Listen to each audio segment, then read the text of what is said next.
आज की जो युवा पीढ़ी है वह इश्क को लेकर इस कदर इश्क की आग में जल रहे हैं कि उनको इसके दुष्परिणाम के बारे में जरा सी भी फिक्र नहीं होती है। आज की जो सच्ची घटना है वो ऐसा ही कुछ है दोस्तों। बहन किसी अन्य समुदाय के लड़के से प्रेम प्रसंग कर लेती है और उससे शादी करना चाहती है, जबकि घर वाले को यह रिश्ता नामंजूर होता है और बदले में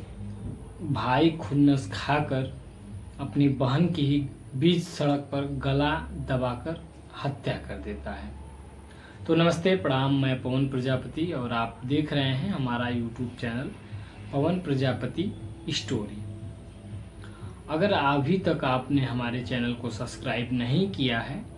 तो सब्सक्राइब कर लें और बेल आइकन को प्रेस करना ना भूलें,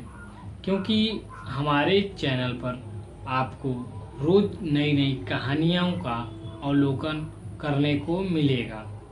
तो दोस्तों, आज की जो सच्ची घटना है वह उत्तर प्रदेश का एक जनपद है मेरठ में एक इचौली थाना क्षेत्र के नंगला शेखू गांव की एक युवती होती है जिसका नाम अमरीशा होता है। अमरीशा एक मुस्लिम समुदाय से आती है और अमरीशा कॉलेज के दिनों अपने किसी दोस्त के साथ उसकी दोस्ती हो जाती है, यानी किसी युवक के साथ उसकी दोस्ती हो जाती है। दोस्ती कुछ दिन चलती है। उसके बाद हालांकि अमरीशा की उम्र अभी 16 ही साल थी, यानी कि अभी नाबालिग थी। और दोस्ती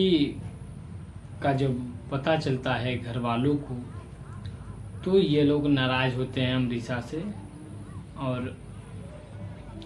अमरीशा को बार बार मना करने के बाद भी अमरीशा जब अपने उस दोस्त यानी अपने उस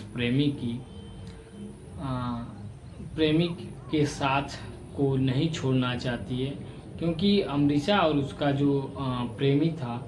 वह एक दूसरे के साथ जीने मरने की कस्में तक खा चुके थे और घर का लगातार प्रेशर था अमरीशा के ऊपर कि वो अपने उस युवक प्रेमी से ना मिले ना बातचीत करे, यानी कि उस युवक से दूरी बना ले।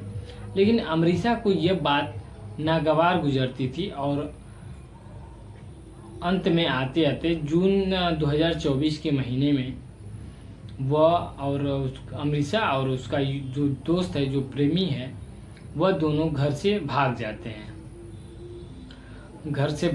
हैं और कहीं चले जाते हैं। यानी कि जो अपनी ज़िंदगी की दुनिया थी, दोनों अपने अलग ज़िंदगी की दुनिया में चले जाते हैं एक साथ। और जब घर से अमरीशा भाग जाती है और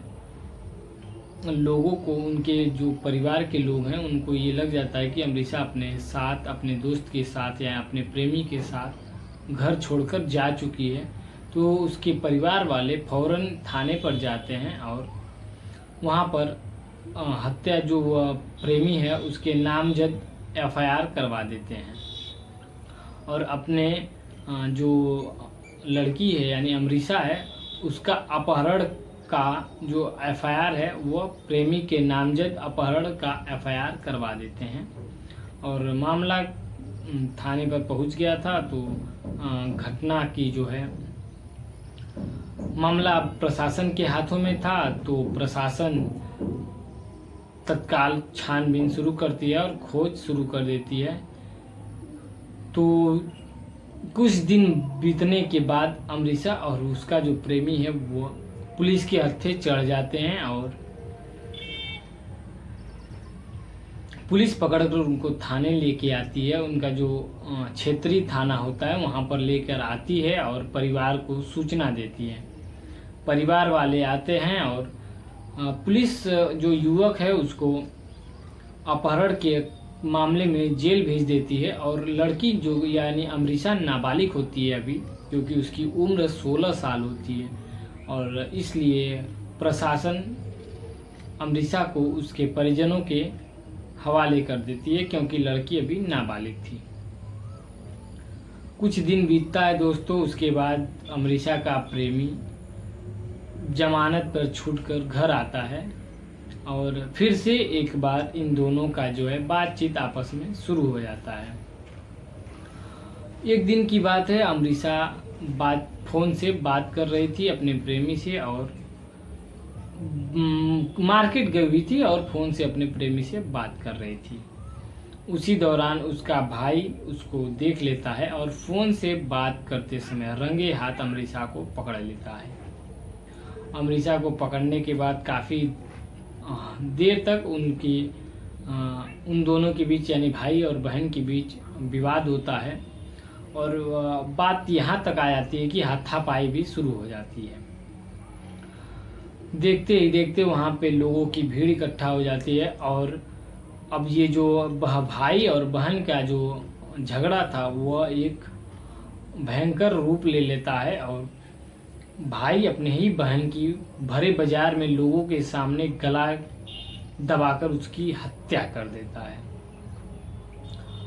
अब लोग वहाँ पर खड़ा होकर तमाशा देख रहे थे, लेकिन किसी ने अमरीशा को या अमरीशा और उसके भाई का जो विवाद है उसको छुड़ाने का या दोनों को हटाने का प्रयास नहीं किया और हालांकि परिणाम ये हुआ कि अमरीशा की